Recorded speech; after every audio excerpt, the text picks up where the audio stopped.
Hi, I'm Sandra Rosner.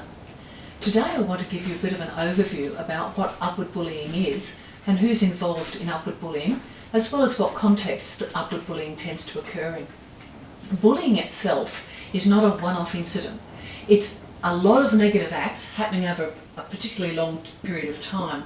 So you've got negative acts going on for 6 months or more, where there's sometimes an escalation of emotional or physical violence towards another person, and there's always a power imbalance.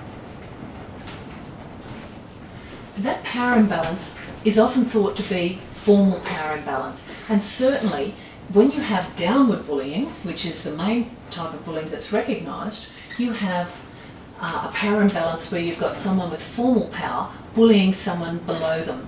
So a boss or a supervisor bullying a member of the workforce or staff members or subordinates. There's two other types of bullying, however. One is lateral or horizontal bullying. And in lateral or horizontal bullying, people have got the same amount of formal power, but there is one or two people or a few people who have more informal power than the others. And that person or those people tend to use that power in order to suppress other people's ideas or make people toe the line to the way that they want things to happen in the workplace. The third form of bullying is upward bullying.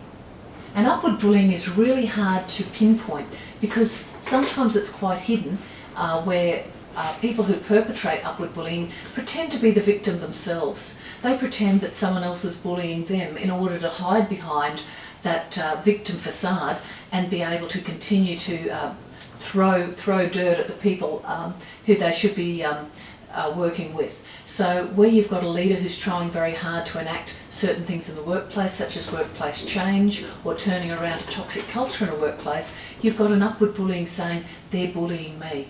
So sometimes it's very, very hard to work out when upward bullying is actually happening. The sort of person who is an upward bully is a confident person. They're a person who has no qualms about going toe-to-toe with someone who is their leader or their manager and making accusations against them. They're quite assertive. The word that is often used to describe an upward bully is entitled.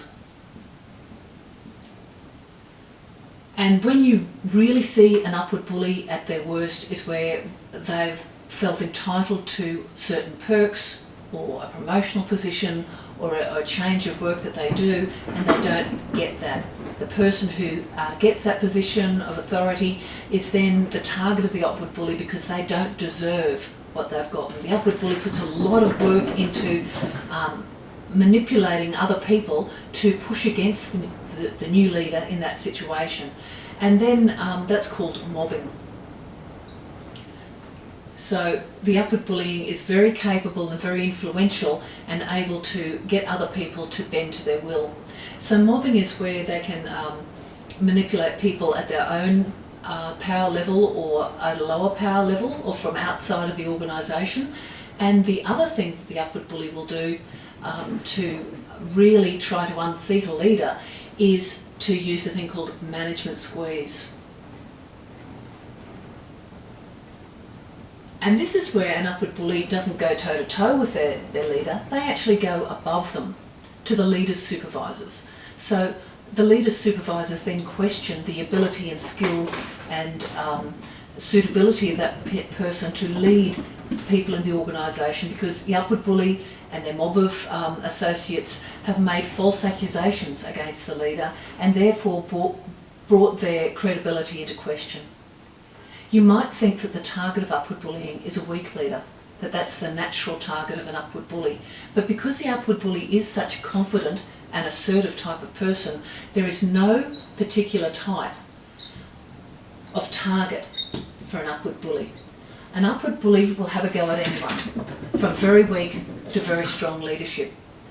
The thing that will happen to any leader who is the target of upward bullying is they'll tend to question themselves and lose confidence in their skills and abilities. So they may develop traits that are negative sort of traits that fall into the lap of the upward bully. that sort of questioning, uncertainty, and then they have physical problems, mental problems, because they're just constantly targeted with this bullying behaviour that is happening from a confident person, and the mobs that they organise and the people above the target that they manage to call the target's work into question with.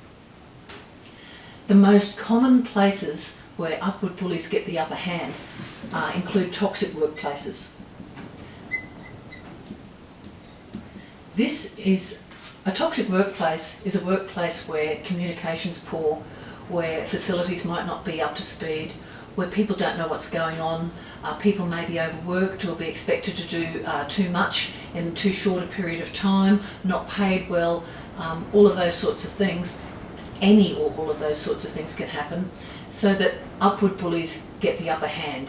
It could also be that you have a perfectly lovely workplace and someone from outside who is a professional bully comes in and turns a quite delightful workplace into a toxic workplace just by dint of their ability to make people question each other and to hurt the communication, hurt the confidence and trust of the group. The other context in which upward bullying is really rife is where there's changes happening. Change management is difficult enough as it is for a leader, but where you have someone who is determined to harm you and perhaps even get rid of you as a leader, then change management is incredibly difficult. It's hard enough when it's change that a leader brings in themselves because they've come in perhaps new to an area and they want to put their own stamp on it, change a few things that they see as really needing change, and the upward bully pushes back. But when the change comes from above and it's organisational change rather than strategic change, the leader is often tasked with bringing in change so that they didn't design, and yet they need to show that they believe in, even when it's a really difficult thing to do. And in those circumstances, if the upward bully gets any hint of the leader not being really confident about how to enforce changes or how to make changes happen, then that's when they really go to work on their target and make things very, very difficult.